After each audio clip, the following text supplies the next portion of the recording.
Nou vriende, u is welkom om die woord van die Here vanmôre saam met my oop te maak by Hebreërs hoofstuk 13.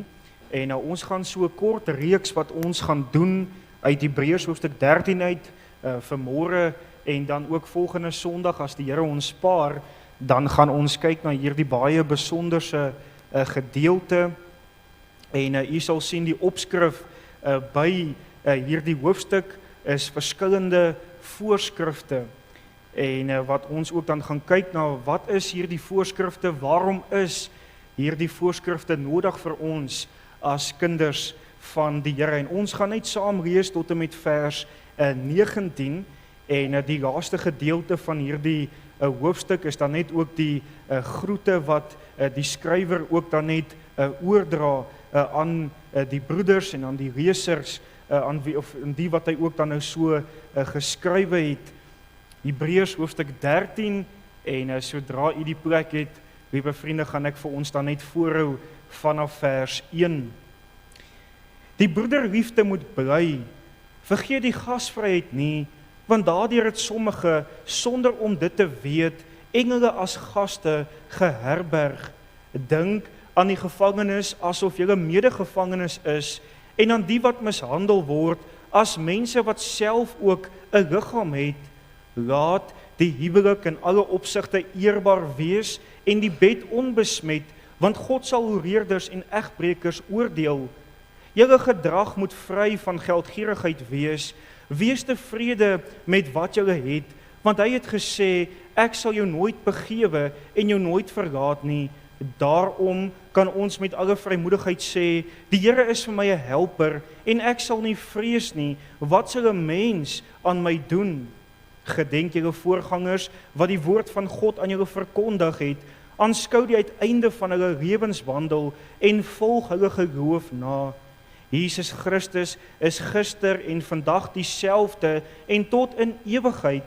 Moenie rondgesinger word deur allerhande en vreemde leringe nie, want dit is goed dat die hart versterk word deur genade, nie deur voedsel nie, waarvan die wat daarin gewandel het geen voordeel gehad het nie. Ons het 'n altaar waarvan die wat die tabernakel bedien geen reg het om te eet nie, want die diere waarvan die bloed vir die sonde deur die hoofpriester in die heiligdom ingedra word, hulle liggame word buitekant die laar verbrand. Daarom het Jesus ook om die volk deur sy eie bloed te heilig buitekant die poort gelei. Laat ons dan uitgaan na hom toe, buitekant die laar en sy smaad dra, want ons het hier geen blywende stad nie, maar ons soek die toekomstige. Laat ons dan gedurig deur hom aan God 'n lofoffer bring. Dit is die vrug van die lippe wat sy naam bely.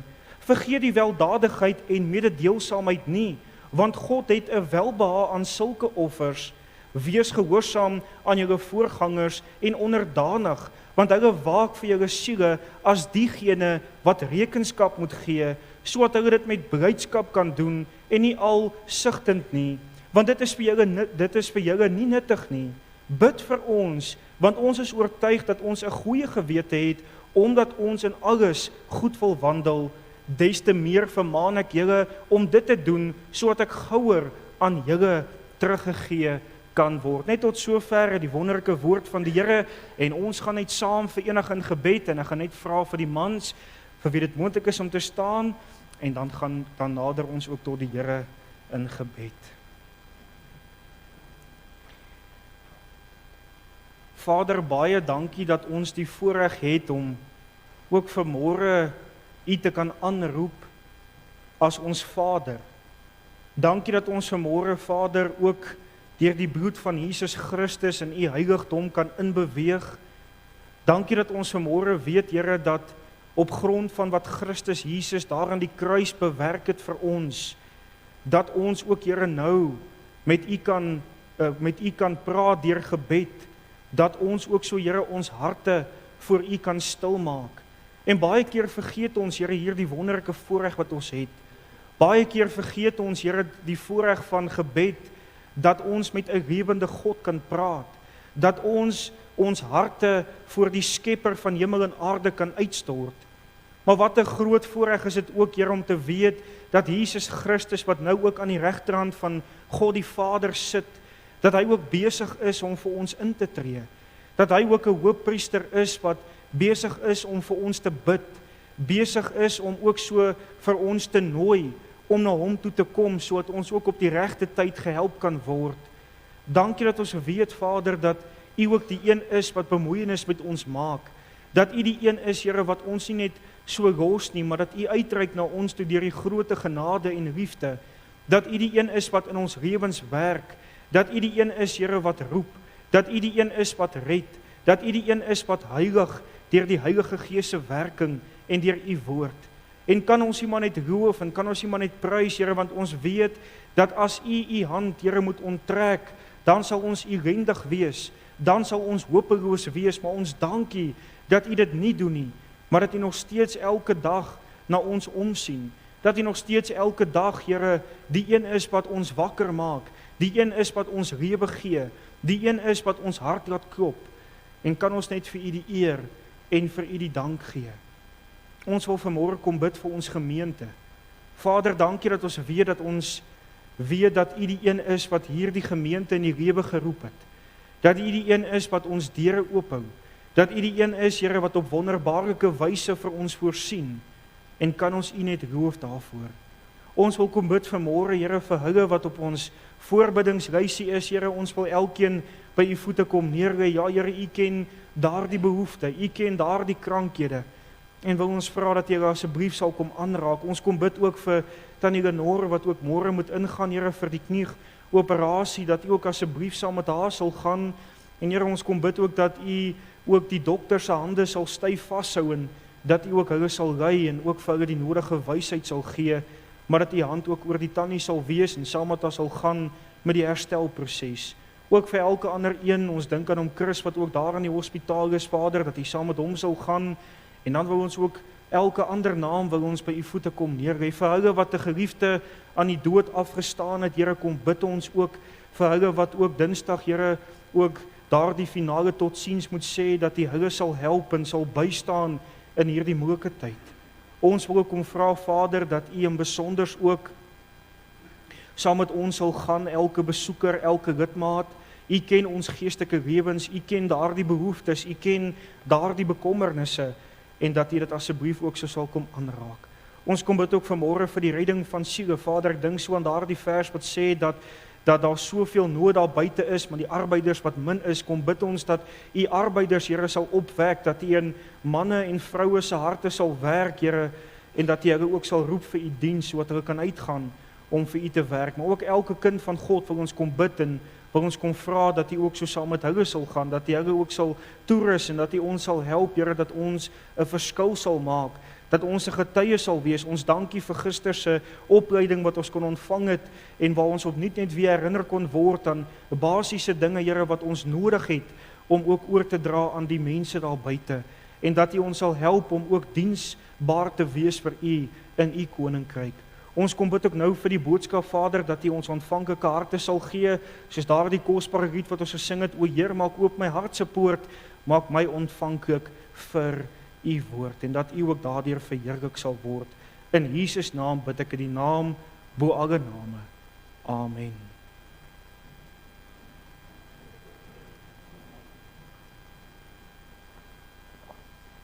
Nou, lieve vriende, ek wil graag dan net vanmôre wil ek vir U voorhou as teks van oordeenking vers 1 en vers 2 van ons geleesde gedeelte, en eintlik kan ons ook die res van die verse hier byvoeg, maar kom ons kyk net gou na daai eerste 2 verse. Hy sê, die broederliefde moet bly, vergeet die gasvryheid nie, want daardeur het sommige sonder om dit te weet engele as gaste geherberg. En so dan die tema van vanmôre se boodskap, belangrike voorskrifte waarop die kind van God moet red, en dit is dan nou deel 1 van ons boodskap waarmee ons gaan begin.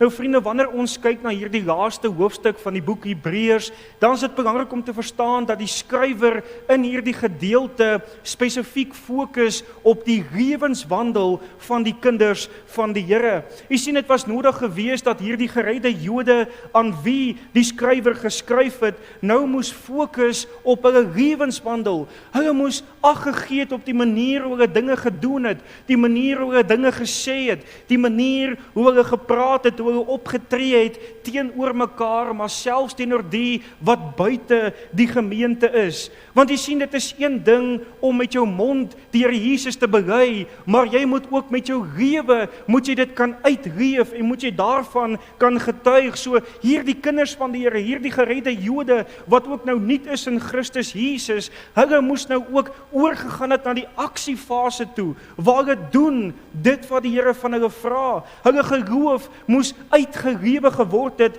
onder mekaar. En wanneer ons kyk na die geskiedenis, vriende, dan kom ons agter dat die kerk van die Here Jesus het gedurende hierdie tyd, het hulle 'n geweldige vervolging ondergaan. Hulle was vervolg gewees omdat hulle opgestaan het vir die Here Jesus, omdat hulle die waarheid van die woord verkondig het, en die wêreld het nie daarvan gehou nie. Die wêreld wou hulle stil gemaak het.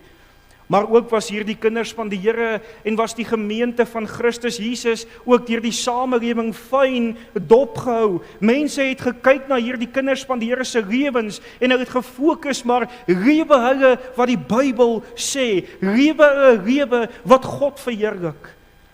En let op die woorde wat Petrus skryf aan die kinders van die Here daar in 1 Petrus 2 vers 11 tot 12.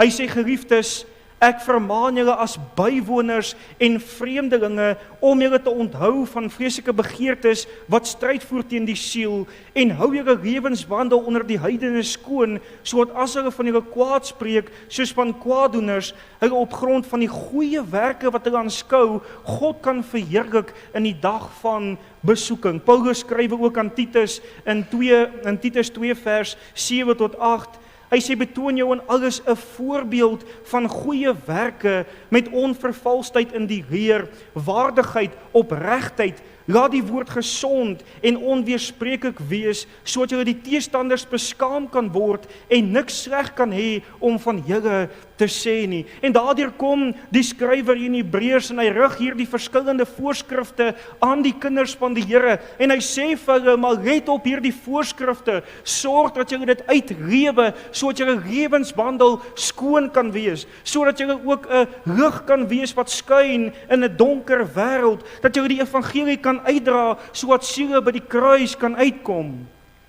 En jy sien, geliefdes, dis belangrik dat ons as kinders van die Here en dat ons as gemeente vanmôre sal ag gee op hierdie boodskap, dat ons vanmôre sal let op ons lewenswandel, dat ek en u vanmôre, vriende, sal let op hoe tree ons op in ons daaglikse wandel. Hoe hanteer ek my huweliksmaat daar by die huis, hier by die kerk, daar in die winkel? Hoe hanteer ek my ouers? Hoe hanteer ek my werkkollega? Hoe hanteer ek vreemde mense wat elke dag oor my pad kom? Want ons moet vanmôre verstaan, vriende, dat ons lewenswandel, my en jou daaglikse lewe, is 'n getuienis vir die wêreld daar buite. Dis 'n getuie wat uitgaan. Dit is iets wat mense aanskou, dis iets wat mense sien, en die vraag is vanmôre, sien hulle Christus Jesus in ons lewens? Wanneer die ongeredde wêreld daar buite, vriende, na ons kyk, dan moet hulle nie wonder, maar is hierdie nou werklik 'n kind van die Here nie? Want kyk hoe tree hy op. Nee, hulle moet kan sê, hierdie is werklik 'n kind van die Here. Daar's iets wat anders is in sy lewe. Hy's lief vir die Here. Hy het hierdie liefde in hom. Daar is die vrug van die Gees wat in sy lewe is. En dit wat ek in die Bybel lees, dit staan in sy lewe. Dit leef hy uit. Mense moet nie, vriende, wanneer na ons lewens kyk, hulle self wonder, maar as dit 'n kind van die Here is, kyk hoe tree hy op, hy toos, hy skinder, hy steek mense in die rug. Nee, wat? Ek wil nie so 'n persoon wees nie. Ek wil dan nie 'n kind van die Here wees nie. Ons moenie mense wegstoot van die Here af, vriende, deurdat ons nie die woord van die Here uitlewe nie. En ek wil net vir u voorhou, vriende, terwyl ek hierdie boodskap voorberei het, het ek afgekom op 'n berig wat geskryf was deur 'n filosoof met die naam van Bertrand Russell. En hierdie filosoof het 'n boek uitgebring, Why I Am Not a Christian. En voordat ek hierdie vir u gaan lees, wil ek net graag vir u 'n agtergrond gee wat gelei het tot hierdie boek wat hy geskryf het. Jy sien, Russell het te doen gekry met baie kinders van die Here en hy het gelet op hulle lewenswandel. En hy het baie keer het hy gesien dat hulle eintlik maar nie die woord van die Here uitlewe nie. En dit het gelei dat hy hierdie boek dan nou geskryf het. Ek hou vir u voor wat hierdie man skryf. Hy sê, ek dink daar is baie goeie punte waarop ek baie meer met Christus saamstem as belydende Christene. Ek weet nie dat ek die hele pad saam met Christus kan gaan nie, maar ek kan baie verder saam met hom gaan as wat die meeste belydende Christene kan. Hy sê verder, daar is die idee dat ons almal goddeloos moet wees as ons nie aan die Christelike godsdiens vashou nie. Dit lyk vir my asof die mense wat daaraan vashou meestal uiters goddeloos optree. En vriende, toe ek hierdie woorde gelees het, het dit my diep in die hart getref om te besef, maar lewe ons dit wat ons glo, lewe ons dit wat ons sê, kan ons woorde en ons dade vanmôre by mekaar uitkom, stem dit ooreen, kan mense sien dat ek is 'n kind van die Here. Dis maklik om op 'n Sondag kerk toe te kom en net vir hierdie oomblik, vriende, hier te wees en hierdie lewe te leef, maar lewe ek dit daar buite uit? Dis die vraag. Ons lewe, vriende, moenie skade doen aan die evangelie nie. Ons lewe moenie skade doen aan die naam van Christus Jesus nie, maar ons lewens moet juis siele na Christus toe bring. Filippense 2 vers 14 tot 15, doen alles sonder murmurering en teespraak, sodat julle onberispelik en opreg kan wees, kinders van God sonder gebrek, te midde van 'n krom en verdraaide geslag, onder wie julle skyn soos ligte in die wêreld. En ek wil graag vir u die verhaal voorhou, vriende, van Alexander die Grote, vir die van u wat dit nog nie gehoor het nie. Alexander die Grote het op 'n dag hulle 'n jong man na hom toe gebring, maar hierdie jong man het weggevlug, hy wou nie oorlog gevoer het nie, en hierdie man het voor Alexander die Grote verskyn, en Alexander vra hierdie man, wat is jou naam? En hierdie jong man antwoord vir Alexander, hy sê Alexander. En Alexander die Grote vra hom 'n tweede keer, jong man, sê vir my hardop, wat is jou naam? En hy sê Alexander. En sy volgende woorde was wat Alexander die Grote gespreek het, wat hy gesê het vir hierdie jong man, hy het vir hom gesê, wel jong man, verander jou naam of verander jou optrede. En dis presies op ons van toepassing, vriende. Ons moet of vanmôre ons naam verander as ons sê dat ons 'n kind van die Here is, maar ons lewe nie so nie, of ons moet vanmôre ons optrede verander deur te begin lewe soos wat Christus Jesus van ons verwag. En dit is wat ons vanmôre na gaan kyk, vriende. Hoe kan ek en u lewe as kind van die Here, dat ons God kan verheerlik, dat ons 'n lig kan wees in 'n donker wêreld? En daar is 3 gedagtes waarna ons vanmôre gaan begin kyk, en dan sal ons volgende week daarmee aangaan. Die eerste gedagte, vriende, wat hierdie kinders van die Here nou moes oplet, is dat hulle moes volhard het om broederlike liefde te bewys onder mekaar. Ons vind dit daar in die eerste 3 verse van hierdie gedeelte wat sê die broederliefde moet bly.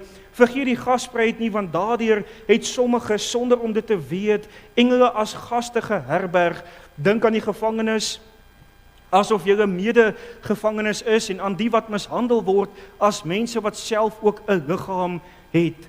Nou ons moet verstaan, vriende, die Bybel praat van 2 soorte liefde, of daar is 2 soorte terme in die Grieks, en dit is dan nou die agape liefde, en dan kry ons die Philadelphia liefde. Nou hier word spesifiek verwys na die Philadelphia liefde, en die stamwoord hier is filio, en filio verwys na broeder, dit verwys na geliefde. En wanneer ons kyk na die term broederliefde, dan beskryf dit, vriende, wat daar 'n vriendskap is, wat daar 'n broederskap is tussen kinders van die Here, broers en susters in die Here, wat 'n vriendskap het onder mekaar. Hulle gee om vir mekaar, hulle dra mekaar se laste, hulle is medelydend teenoor mekaar.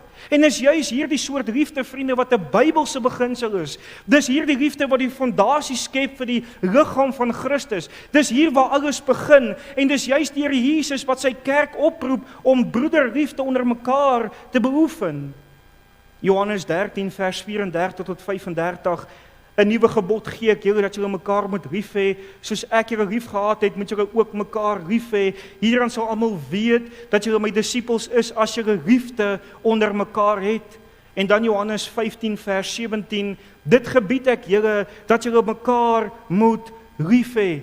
En dit was ook vir die disippels 'n belangrike saak gewees, vriende, want gaan lees die briewe wat geskryf is aan die verskillende gemeentes, en jy sal agterkom dat elke keer word daar klem gelê op broederliefde. Daar moet liefde wees, verdra mekaar, vergewe mekaar, stap saam met mekaar, dat daar geen skeringe onder mekaar wees in die gemeente nie, maar dat ons moet lief hê soos wat Christus ons liefhet.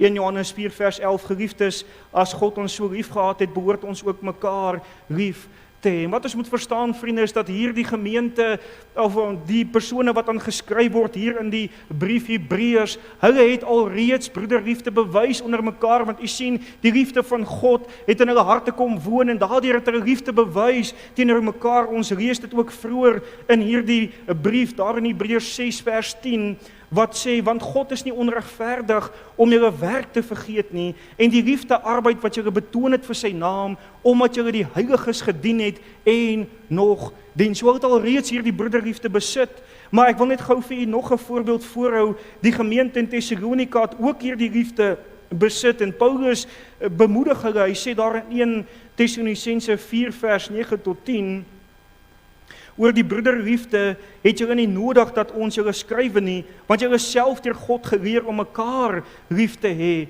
en julle doen dit ook aan al die broeders in die hele Macedonië, maar ons vermaan julle broeders om oorvloediger te wees. So wat moes hierdie kinders van die Here gedoen het, vriende? Hulle moes nog meer voortgegaan het om broederliefde te beoefen. Hulle moes nie opgehou het nie, hulle moes nie gestop het nie, maar hulle moes volhard het daarin. Maar dan vind ons ook twee belangrike aspekte wat die skrywer kom aanraak, en hy sê ook vir hierdie kinders van die Here dat hulle moes ook let op twee aspekte saam met die broederliefde. Hulle moes ook gasvryheid beoefen het, en hulle moes ook medelydend gewees het. Nou kom ons kyk gou vinnig na gasvryheid. Vriende, gasvryheid beteken eenvoudig dat jy jou huis oopstel vir mekaar in die gemeente. Daardie liefde wat jy toon deur mekaar in te nooi om te sê, maar kom, ek nooi jou in met 'n blye hart. En wanneer ons lees in die Ou Testament, dan lees ons daar in Genesis 18 van Abraham, wat ook dan vir vreemdelinge, wat hy dan geherberg het, en hy het ook vir hulle voedsel gegee om te eet. Hy was vrygewig gewees. Ons lees in die Nuwe Testamentiese kerk, wat het hulle gedoen? Hulle het by mekaar se huise in die week by mekaar gekom, hulle het saam gebid, hulle het saam geëet, daardie liefde wat hulle gedeel het onder mekaar. En Paulus bemoedig die kinders van die Here in Galasiërs 6 vers 9 tot 10, hy sê, en laat ons nie moeg word om goed te doen nie, want op die regte tyd sal ons maai, as ons nie verslap nie. Laat ons dan, terwyl ons geleentheid het, aan almal goed doen, maar die meeste aan die huisgenote van die geloof. Jy sien, baie kinders van die Here het gedurende hierdie tyd hulle werk verloor as gevolg van die vervolging wat hulle beleef het omdat hulle opgestaan het vir Christus, maar hierdie gemeente het sorg gedra vir mekaar. Hulle was daar vir mekaar gewees. Daar was daar die opregte liefde gewees, vriende. Daar was nie skynheilige liefde nie. Daar was nie selfgesentreerde liefde nie, maar opregte liefde soos wat Christus dit van ons vra. Die tweede aspek is medelydend, om medelydend te wees. Dis om mekaar se belange om te sien, om uit te reik na mekaar toe. En dis presies wat gebeur het, vriende. Keer op keer het Paulus, wat hy daardie medelydend gehad het met ander gemeentes. Hy het in hulle briewe geskryf, hy het hulle bemoedig, hy het ook in sy verdrukking gedeel. Ons dink aan die gemeente in Filippi. Jy sien, Filippi het daardie besonderse verhouding met Paulus gehad. Hulle het gedink aan hom, hulle het gebid vir hom. Hulle het selfs vir hom finansies gestuur sodat hy die woord kon versprei het in die gebiede waar hy gegaan het. En so is dit belangrik, lieve vriende, dat ek en u vanmôre sal let op hierdie aspek. Dat ek en u ook vanmôre gedurig deur broederliefde onder mekaar sal deel, nie net hier in die gemeente nie, maar ook daar buite, wanneer ons ook daar buite is, dat hierdie broederliefde sal uitgaan. Romeine 12 vers 10, wees hartlik teenoor mekaar met broederlike liefde, die een met die ander voortgaan in eerbetoning. 1 Petrus 1 vers 22, as julle in gehoorsaamheid aan die waarheid, julle siele deur die Gees tot ongeveinsde broederliefde gereinig het, moet julle mekaar vurig lief hê uit 'n rein hart. En ons moet onthou, vriende, ons is 'n geestelike familie wat vanmôre hier sit, en daardeur het ons nodig om sorg te dra vir mekaar. Ons moet mekaar se laste dra. Ons moet hier wees om mekaar te help. Jy sien, vriende, ons moet vanmôre verstaan dat ek en u is nie vanmôre hier om sleg te praat vir mekaar nie. Ons is nie vanmôre hier om mekaar in die rug te steek nie. Ons is nie vanmôre hier om mekaar seer te maak of mekaar af te kraak nie. Maar as dit ons gesindheid is, dan moet ons vinnig dit verander. Jy sien, ons is hier om mekaar se lange op die hart te dra, vriende. Ons is hier om die liefde van die Here Jesus te deel, om saam met mekaar die pad te stap, om werklik vir mekaar om te gee. En let op hierdie woorde in 1 Johannes 3 vers 18, my kinders, laat ons nie lief hê met woorde of met die tong nie, maar met die daad en in waarheid. En die vraag is vanmôre, geliefdes, hoe tree ons op teenoor mekaar in die gemeente? Hoe hanteer ons mekaar?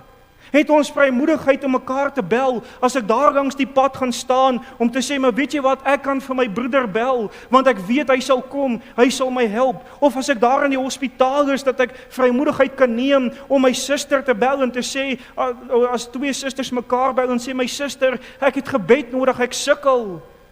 Dis daar die vrymoedigheid wat ons moet hê teenoor mekaar, vriende, om uit te reik na mekaar toe. Ons moet ook selfs, vriende, wanneer die nuwe mense by die gemeente inkom, dan moet ons gesindheid wees om uit te reik na hulle toe, om hulle welkom te laat voel, om hulle deel te maak van die gemeente. Ons moet hulle nie een kant toe skuif nie, ons moet hulle nie ignoreer nie.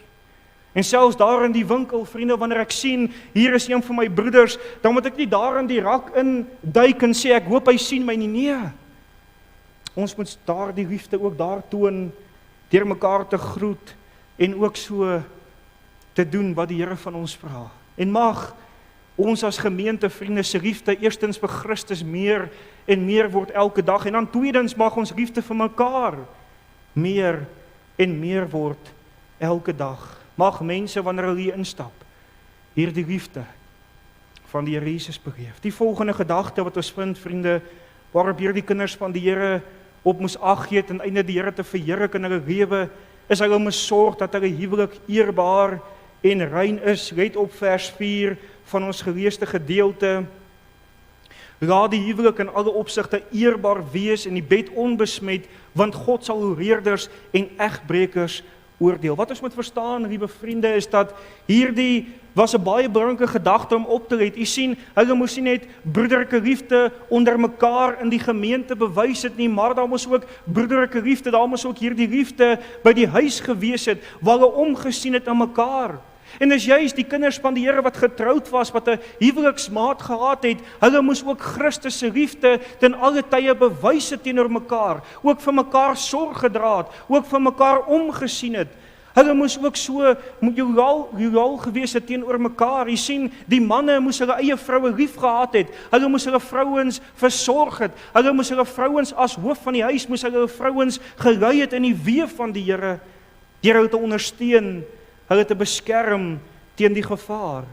Efesiërs 5 vers 25 tot en met vers 27 kom hier die opdrag na die manne toe. Hy sê, manne, julle moet julle eie vroue lief hê, soos Christus ook die gemeente lief gehad en homself daarvoor oorgegee het, om dit te heilig, nadat hy dit gereinig het met die waterbad deur die woord, sodat hy die gemeente voor hom kon stel verheerlik, sonder vlek of rimpel of iets dergeliks, maar dat dit heilig en sonder gebrek sou wees.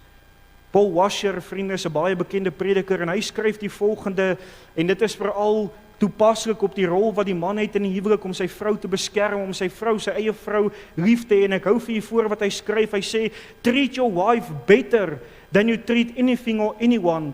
That's your covenant with God. That is your first ministry. To love her the way Christ loved the church is a high calling. If you fail at that, you have failed at everything. En dit is waarop ons moet ag gee vanmôre, vriende. Dieselfde geld vir die vrouens, dat hulle eie man sal lief hê en saam met hulle sal die pad sal stap, onder hulle leiding sal inval. Maar dan tweedens wat hierdie gedeelte ook sê, wat die skrywer wil oordra, is dat hierdie kinders van die Here moes ook sorg dat hulle huwelik in alle tye rein was, dat hulle geen plek gegee het vir die hoerery nie, dat hulle geen plek gegee het vir 'n buite-egtelike verhouding wat skade kon doen aan hulle huweliksmaat en wat God se hart seermaak nie. Want jy sien, vriende, hoerery maak God se hart seer. Dis 'n gruwel in sy oë en hy sal dit oordeel. Daardeur waarsku die Here keer op keer die gemeentes oor hierdie groot sonde. Want is hierdie sonde wat huwelike verwoes, dis hierdie sonde wat God se heilige naam ontheilig en oneer na vore bring. Hebreërs 13 vers 4. Net die laaste gedeelte wat ek vir julle wil voorhou, sê, want God sal hoereerders en egbrekers oordeel. Efesiërs 5 vers 3, maar hoerery en allerhande onreinheid of hebsug moet onder jouself nie genoem word nie, soos dit die heiliges betaam. En hierdie kinders van die Here se huwelik moes 'n voorbeeld gewees het vir die wêreld daar buite om na te volg. Dit moes nie dieselfde as die wêreld of sy standaard wees nie, maar volgens God se standaard, sodat die res van die wêreld ook hierdie voorbeeld kon sien, hierdie beeld van Christus in hulle lewens kon sien, sodat hulle ook by die kruis kon uitkom. En vriende, die hartseer is dat die wêreld daar buite die huwelik soos wat God dit bedoel het, die huwelik soos wat God dit ingestel het tussen man en vrou, een man en een vrou, en dit wat heilig moet wees, wat het die wêreld kom doen? Jy sien, die wêreld het dit kom ontheilig, die wêreld het die huwelik vandag goedkoop gemaak, en die wêreld steur hom nie aan die Here se standaard, wat hy daar gestel het nie, maar hulle volg hulle eie standaard na, hulle lewe losbandig, hulle lewe soos wat hulle wil, en ek is seker, jy kan vanmôre saam met my stem, vriende, dat wat gebeur wanneer ek en u daardie televisie aansit, dan sien ons op daardie prente, op daardie films, hoe daar rondgeslaap word onder mekaar, daardie losbandigheid wat daar is. Hierdie man slaap met daardie man se vrou, of hierdie vrou slaap met daardie vrou se man. Buiteegtelike verhoudings wat aangeknoop word. Mans wat op die televisie dan nou vir vrouens sal lieg, deur te sê hy is net lief vir haar, maar dan daar in die donker, dan is hy besig met ander dinge. En die wêreld beskou hierdie as normaal vandag, vriende. Die wêreld sê dat hierdie reg is, dat daar niks daarmee fout is nie, maar ons weet vanmôre dat hierdie is verkeerd. Hierdie is 'n gruwel in die oë van die Here. En liewe vriende, as jy vanmôre besig is met 'n buiteegtelike verhouding, dan moet jy vanmôre besef, jy speel met vuur en jy moet jou bekeer tot die Here van hierdie sonde. Draai na hom toe sodat hy jou kan red, dat hy jou kan vergewe van hierdie sonde. En let op wat sê die wyse Salomo in Spreuke 6 vers 27, dan ook vers 32. En hy praat hier spesifiek van die feit dat die man sy eie vrou moet lief hê. En hy praat ook dan van die gevaar van hoerery, en ek lees vir u vers 27. Hy sê, kan iemand vuur in sy skoot dra sonder dat sy klere verbrand? Of kan iemand op gloeiende kole loop sonder dat sy voete brandwonde kry? So is dit met hom wat by die vrou van sy naaste ingaan, elkeen wat haar aanraak sal nie ongestraf bly nie. Dan vers 32, hy wat oorspel pleeg is sonder verstand, hy wat sy eie lewe wil verwoes, hy doen so iets. En hoeveel huwelike vriende, hoeveel gesinne is nie al opgebreek as gevolg van hierdie bose sonde nie. Dis kom waarsku die woord van Here ons in 1 Petrus 5 vers 8 tot 9, hy sê, wees nugter en waaksaam, want julle teestander die duiwel loop rond soos 'n brullende leeu en soek wie hy kan verslind, omdat julle teestand standvastig in die geloof, omdat julle weet dat dieselfde lyding opgelê word aan julle broederskap wat in die wêreld is. En ons moet vanmôre waaksaam wees, liewe kind van God. Want jy sien, die woord sê vir ons dat hy wie meen dat hy staan moet oppas dat hy nie val nie. Daardeur moet ons vanmôre waaksaam wees. Ons moet nie vanmôre gelykvormig word aan die wêreld se standaard nie, maar ons moet vanmôre gelykvormig word aan Christus Jesus, aan die standaard wat hy daar stel. Spreuke 5 vers 17 tot 19 skryf Salomo ook oor die huwelik. Hy sê, dit verwys dan nou na die vrou en die man, en hy praat met die man, hy sê, hy verwys na die vrou, moet vir jou alleen wees, en nie verander saam met jou nie, mag jou fontein geseënd wees, en verheug jou oor die vrou van jou jeug, die lieflike wildspokkie, en aanvallige steenbokkie, laat haar boesem jou altyd vermaak, mag jy in haar liefde gedurig bedwelmd wees. En dis hoekom ons vanmôre moet bid vir ons huwelike vriende.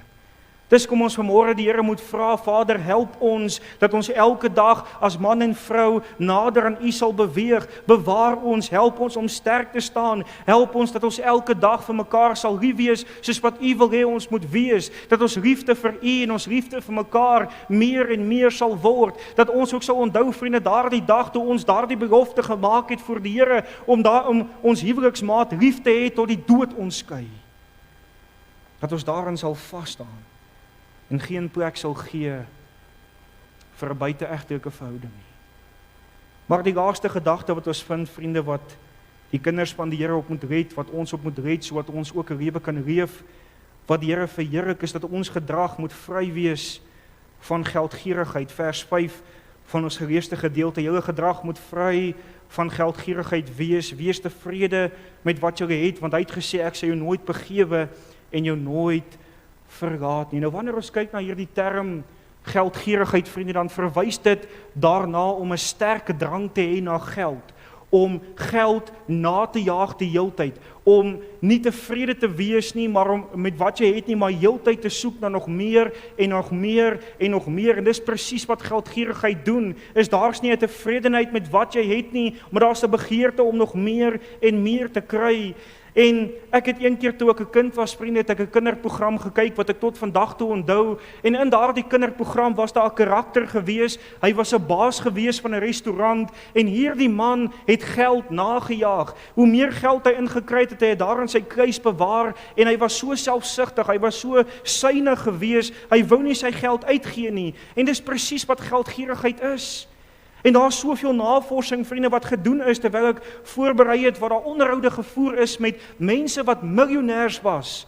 En daar was hulle gevra gewees dat, is jy tevrede met jou geld? En hy het gesê, nee, as ek maar net nog 1 miljoen kan kry, sal dit goed wees. En die woord waarsku ons teen hierdie groot gevaar, vriende. Jy sien, dit hou 'n gevaar in vir ons as kinders van die Here se geestelike lewens. Dis hoekom Paulus waarsku vir die jong Timoteus in 1 Timoteus 6 vers 10. Hy sê, want die geldgierigheid is 'n wortel van alle ewels, en omdat sommige dit begeer, het hulle afgedwaal van die geloof en hulle self met baie smarte deurboor. En ons lees in die Bybel van soveel voorbeelde van manne wat geval het, vriende, omdat hulle gefokus het op materiële dinge, omdat hulle nie meer gefokus het op die Here nie, omdat hulle op geld meer vertrou het as die Here. En een van hulle, vriende, lees ons daarvan in Josua 7. As jy al gehoor het van Achan, nou dit is wat Achan het hierdie begeerte gehad na geld, en die Here het vir die volk en vir Josua gesê, dat as hulle hierdie vyande verslaan, dan moet hulle die bangoed, moet hulle ook verslaan. Maar Achan het hierdie mooi goed gesien, hierdie mooi materiële dinge, en hy het dit begeer, en hy het dit geneem, en hy het dit weggesteek, en die volk was verslaan gewees deur die vyande. Hoekom? Want daar was gesondig gewees. En later was Achan uitgewys en hy was gestenig gewees, hy en sy huis. Maar ek wil net vir u voorhou, Josua 7 vers 20 en 21, toe het Achan Josua geantwoord en gesê, waarlik, ek het gesondig teen die Here, die God van Israel, en so het ek gedoen. Ek het naamlik 1 mooi mantel uit Sinjar by die buitegoed gesien, en 200 sikkel silwer, en 1 goudstaaf van 50 sikkels in gewig, en ek het dit begeer en dit geneem, en kyk, daar het dit begrawe in die grond, binne in my tent, en die silwer daaronder. Ons dink aan die ryk jong man waarvan ons lees in Lukas 18, en ek gaan nou vir u so 'n paar voorbeelde voorhou in Lukas 18 van wat hierdie man gedoen het, vriende. Hy het na Jesus toe gekom. Hy kon daardie dag die ewige lewe ontvang het, want hy het na die regte persoon toe gekom, Jesus Christus. Maar daar was 'n probleem gewees, en dit was dat sy rykdom het hom gekeer. Hy het sy rykdom liewer gehad as Christus. En daardeur het hy die ewige lewe gemis. Lukas 18 vers 22 tot en met vers 25, ek hou vir u voor. En toe Jesus dit hoor, antwoord hy hom, nog 1 ding ontbreek jou, verkoop alles wat jy het en verdeel dit onder die armes, en jy sal 'n skat in die hemel hê. Kom dan hier, volg my. Toe hy dit hoor, het hy diep bedroef geword, want hy was baie ryk. En toe Jesus sien dat hy diep bedroef geword het, sê hy, hoe beswaarlik sal hulle wat goed besit in die koninkryk van God ingaan, want dit is makliker vir 'n kameel om deur die oog van 'n naald te gaan, as vir 'n ryk man om die koninkryk van God in te gaan. En die krem hierop is, vriende, dat baie mense fokus meer op materiële dinge, as wat hulle op die Here vertrou. En dis hoekom die skrywer kom, en hy waarsku hierdie kinders van die Here, hy sê, moet nie trap in hierdie struik nie, maar hy 'n dankbare hart, wees vergenoegd met wat jy het, dank die Here vir wat hy vir jou gee. 1 Timoteus 6 vers 6 tot 9, maar die godsaligheid saam met vergenoegdheid is 'n groot wins, want ons het niks in die wêreld ingebring nie, dis duidelik dat ons ook niks daaruit kan wegdra nie, maar as ons voedsel en klere het, moet ons daarmee vergenoeg wees, maar die wat ryk wil word, val in versoeking en strikke en baie dwaase en skandelyke begeerthede wat die mense laat wegsink in verderf en ondergang. Ons kan ook leer by Paulus, vriende. Paulus het ook uit en uit getuig van die Here se voorsiening in sy lewe. U ken Paulus se verhaal. Paulus het nie 'n maklike lewe gehad nie. Hy was vervolg gewees. Hy was in tronke gegooi gewees. Hy het soms in koue tronkselle geslaap, maar jy sien vriende, Paulus het een ding geleer en dit is om vergenoeg te wees met jou omstandighede. Hy het geleer dat die God wat hy aanbid, het hom nooit verlaat nie. Dat hy in beheer is, dat hy die een is wat elke dag deurdra, dat hy die een is wat voorsien. Daardeur skryf Paulus en hy getuig aan die gemeente in Filippi en ek lees by Filippense 4 vers 11 tot 13, nie dat ek het uit gebrek sê nie, want ek het geleer om vergenoeg te wees met die omstandighede waarin ek is. Ek weet om verneder te word, ek weet ook om oorvloed te hê, in elke opsig en in alle dinge is ek onderrig, om verstadig te word, sowel as om honger te ly, om oorvloed te hê, sowel as om gebrek te ly. Ek is tot alles in staat, deur Christus, wat my krag gee. En ek en u vriende het nodig om ook vanmôre net opnuut weer die Here te vertrou dat hy ons sal help om hierdie dankbare hart te hê vir wat hy vir ons gee uit genade uit. So gou kan ek en u vriende ontevrede raak met dit wat ons het. Baie keer kan ons kyk na wat ander het en dan is ons soms geneig om te vra, Here, maar waarom ry daardie ou 'n Toyota bakkie en ek moet 'n Mazda kar ry? Here, waarom bly daardie ou daar op die golfbaan en hy het hierdie mooi huis, maar ek moet hier in die dorp in hierdie huis bly? Is dit nie so nie, vriende, dat ek en u soms so redeneer? En hoe gou kan ons begin om ander se besittings te begeer en daarop te fokus, en dan is ek en u geneig om te murmureer en te sê, Here, maar waarom dit, of Here, waarom dat? En dan raak ons as die volk Israel wat presies dieselfde gedoen het. Maar ons moet eerder anders te kyk daarna, vriende. Ons moet eerder vir die Here sê, Here, dankie dat u nog steeds vir my goed is. Here, dankie dat u vir my nog steeds voorsien elke dag. Dankie dat ek kos op die tafel het. Dankie dat ek 'n dak oor my kop het. Here, dankie vir die huweliksmaat wat u vir my gegee het. Here, dankie dat ek nog steeds kan opstaan in die môre en u kan dank. Dankie dat u my siel uit genade kom red het. En dat ons ook sal leer dat ons in die Here sal rus om te weet dat hy sal ook vir ons help in ons daaglikse behoeftes. Psalm 119 vers 36, vriende, is my so kosbaar toe ek dit gelees het. Let op, wat is die psalmdigter se woorde? Hy sê, neig my hart tot u getuienisse en nie tot wins bejag nie. En mag dit my en jou gebed wees elke dag om te sê, Here, help my, dat ek u woord sal lief hê, dat ek u woord sal uitleef, dat ek u hand van voorsiening in my lewe sal raak sien en u sal dank vir wat ek elke dag het. Ek sluit af. Ons het vanmôre begin kyk, vriende, na hierdie belangrike voorskrifte wat die kind van God moet toepas in sy lewe, sodat hy die Here kan behaag, dat hy 'n lig kan wees in 'n donker wêreld. Ons moet volhard om broederliefde te bewys. Ons moet omgee vir mekaar, ons moet daar wees vir mekaar. Ons moet ook fokus op ons huwelike, dat dit in alle tye rein en eerbaar is, 'n voorbeeld vir ander om na te volg, dat dit Christus se voorbeeld uittoon van die verhouding wat hy en sy bruid het met mekaar, hy en die gemeente. Dat ons nie geldgierig sal wees nie, maar dat ons vergenoeg sal wees en die Here sal dank vir wat hy vir ons skenk elke dag. Die vraag is vanmôre, vriende, hoe lyk u lewenswandel voor die Here? Kan die ongeredde wêreld daar buite, wanneer hy na jou lewe kyk, sê, maar hierdie is waarlik 'n kind van die Here? Kan hulle daar die liefde sien? Kan hulle daar die omgee sien? Kan hulle die vrug van die Gees sien wat uitstraal uit jou lewe uit? Of moet jy vanmôre jou kop in skaamte sak en sê, nee, daar's baie dinge waarin ek tekort skiet vanmôre. Wil jy nie vanmôre stil raak voor die Here nie, vriende? Wil jy nie vanmôre vir die Here kom vra, Here, vergewe my. Here, kom herstel my. Here, ek kom gee myself opnuut aan u oor en kom help my dat ek hierdie lewe kan leef wat u van my vra. En ek wil afsluit met hierdie woorde in Hebreërs 13 vers 20 tot 21. Die bemoediging, vriende, dat die Here ons help, dat die Here ons in staat stel om dit te kan doen. Ek hou vir u voor, mag die God van die vrede, wat die groot herder van die skape, naamlik ons Here Jesus Christus, deur die bloed van die ewige testament uit die dode teruggebring het, julle volmaak in elke goeie werk om sy wil te doen, deur in julle te werk wat welbehaaglik is vir hom, deur Jesus Christus aan wie die heerlikheid toekom tot in alle ewigheid. Amen. Dis die hoop wat ek en u het, om te weet as jy 'n kind van die Here is, dat die werk wat die Here in jou begin het, sal hy volëindig. Hy sal ons deur sy Gees in staat stel. Maar ons moet vanmôre bereid wees om te sê, Here, help my dat ek hierdie kan toepas wat U vir my vra. Mag die Here U genade gee. Amen. Kom ons bid saam.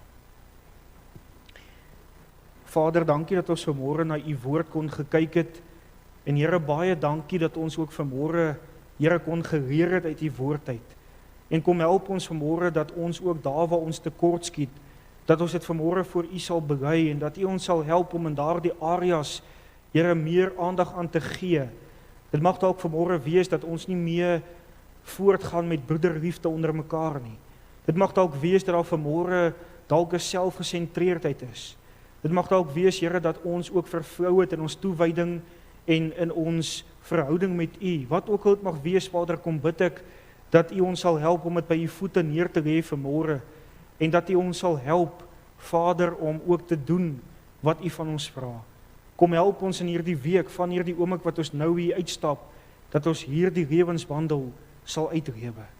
Dat ons U sal verheerlik, dat ons 'n lig sal wees, dat daar waar ons stap, Here, soos wat daar ook in die woord staan, dat ons 'n lieflike geur sal wees, dat mense ook, Here, daardie verskil in ons lewens sal sien. Dat hulle daardie begeerte, daardie verlange sal hê om te sê, maar ek wil dit ook hê in my lewe. En dat ons hulle van Jesus kan vertel. Gaan saam met ons, wees met ons, Vader, en word U ook daardeur verheerlik. In Jesus naam bid ek dit. Amen.